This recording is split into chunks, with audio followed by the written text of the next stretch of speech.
jadi pernah disuruh untuk menawarkan. Yang nyuruh itu telepon.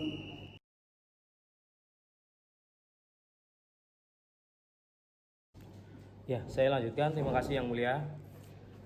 Menarik. Saya mau mempertanyakan soal tadi kan saudara menyatakan di video call oleh Siti Beni dan saudara Ari. Itu video call memakai kontaknya siapa? Nah, apakah ketika saudara dimintai untuk minta tolong kan ini, minta tolong untuk menawarkan, itu menanyakan ada apa, kenapa kok dijual atau apa? Enggak tanya, enggak tanya. Oh baik. Jadi saudara, saya lanjutkan Yang Mulia. Jadi saudara tadi melalui video call hanya diceritakan ya, sama sendiri. Yang minta bantu jual. Bukan. Yang memberitakan bahwasanya itu jual tahun 2022. Sama. Telepon atau video call itu saudara. Telepon video call. Nah terus memberitahu dijual itu kan berarti kan kalau duluan yang dijual berarti nggak tinggal di situ. Udah dijual, katanya masih ditempati. Masih ditempati. Masih ditempati dulu. Ah. Telepon. Oh. Masih ditempati. Masih ditempati. Tempati berdua. Tempati berdua. Oh jadi KDRT dengan anu berdekatan. Katanya nunggu uangnya selesai gitu loh. Uangnya selesai. Ya, pembayaran. Pembayaran selesai. Nah pembayaran selesai itu apakah saudara juga diceritakan? Kan saudara kan ada percakapan nih ya antara saksi. Nah saudara Ari juga. Apakah saudara Ari juga menceritakan kalau yang beli ini orang mana atau apa? Tidak. Jadi tidak tahu sama sekali. Cuman bilangnya sudah terjual. Sudah terjual. Itu aja. Lupa. Kalau jaraknya itu lupa. Enggak, ini kan soalnya ini saya biar ini terang benderang karena saudara menyatakan bahasanya video call dengan penjualan kan hampir sama tahunnya. Ya. Nah, logikanya kan ini berarti kan ada permasalahan antara kedua orang. Nah, ketika ada KDRT itu masih tinggal bersama waktu itu. Masih KDRT itu Masih. masih Nah, di mana? Di rumah mana? di rumah. Ya. Jadi saudara untuk yang menyatakan yang di video call itu karena saudara sudah disumpah di sini, gitu loh. Nah disumpah, nah keterangan saudara ini kalau saudara keterangan ini palsu, saudara tahu sendiri konsekuensinya, kan gitu loh. Nah, saudara saksi mungkin ada sedikit miss yang saya kurang paham gitu kan. Karena di tahun 2022 kan saudara saksi menyatakan adanya KDRT, tahu diceritain. Iya.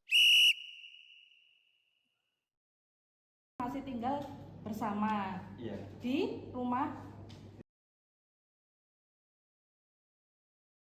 dapat kabar lagi bahwa sudah terjual. Sudah terjual. Pertama suruh nawarkan, Iya. kemudian dapat kabar lagi bahwasanya sudah terjual. Iya. Berarti mereka setelah terjual itu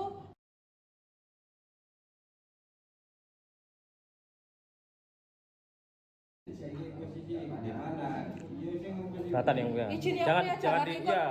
Ini jangan ikut ini. puasa ini gimana? Maksudnya gini, jadi waktu terjual itu masih tinggal di situ ya?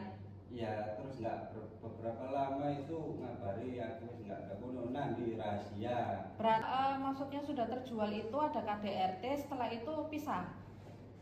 Bisa nggak bisa kurang paham. Oh. Nggak ngabari lagi. Jadi setiap ada KDRT cerita, tapi pisahnya nggak cerita ya? Nggak, cuman sharing 2 kali itu aja. Oh, jadi sharingnya cuma ada KDRT sama mau menjualkan rumah aja. Sharing, ya. Jadi permasalahan yang ada tentang rumah itu dijual dan sebagainya, permasalahan yang sampai di pengadilan ini nggak tahu ya? Nggak tahu. Nggak tahu ya, karena yang diceritain cuma KDRT sama sudah terjual ya. Oh, cukup.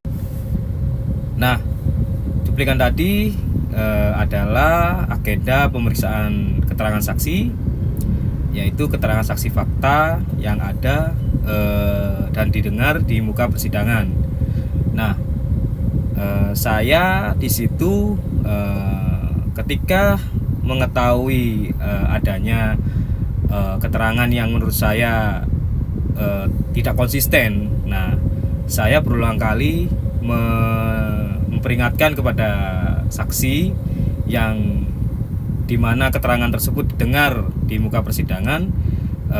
Saya mengingatkan karena saksi sebelum memberikan keterangan, saksi disumpah terlebih dahulu menurut keyakinan dan kepercayaannya sesuai agama yang dianut di Indonesia. Nah, keterangan saksi apabila keterangan tersebut tidak sesuai atau bahkan keterangan tersebut adalah keterangan palsu, maka bisa saja saksi tersebut bisa diancam dengan pasal 291, di mana setiap orang yang berdasarkan ketentuan peraturan perundang-undangan harus memberikan keterangan di atas sumpah atau keterangan tersebut menimbulkan akibat hukum. Memberikan keterangan palsu di atas sumpah baik dengan lisan maupun tulisan yang dilakukan sendiri atau oleh kuasanya yang khusus ditunjuk untuk itu, yang diberikan dalam pemeriksaan perkara di proses peradilan, maka jika terbukti dapat diancam dengan pidana paling lama 7 tahun. Nah, maka di situ saya memberikan semacam peringatan kepada saksi agar memberikan keterangan yang sesuai dan sebenar-benarnya. Maka apabila seseorang yang bersedia dan ditunjuk menjadi saksi di persidangan baik perdata maupun di persidangan pidana, maka seorang saksi tersebut harus memberikan keterangan yang sebenar-benarnya.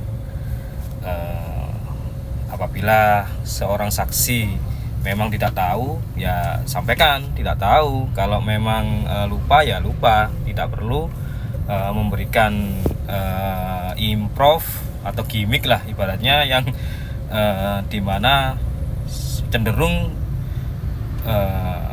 menjurus ke arah memberikan keterangan palsu.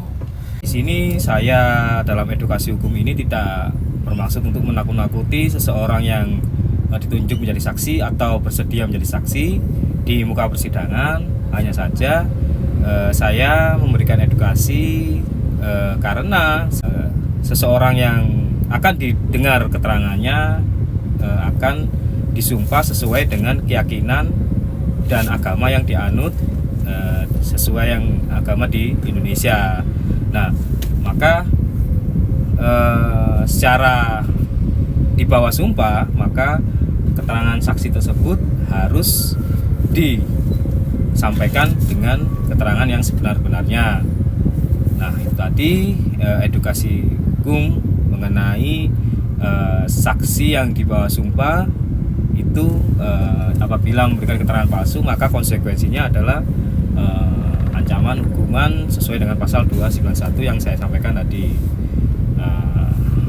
Saya tidak menyudutkan membahas pokok perkara yang ada di video tersebut. Saya di sini hanya memberikan edukasi hukum soal bagaimana menyikapi apabila seseorang yang didengar keterangannya di muka persidangan sebagai saksi harus benar-benar memberikan keterangan yang sebenar-benarnya, tidak dilebih-lebihkan dan tidak melakukan hal yang tidak sesuai dengan fakta dan peristiwa yang terjadi. Sekian edukasi hukum dari saya. Wassalamualaikum warahmatullahi wabarakatuh.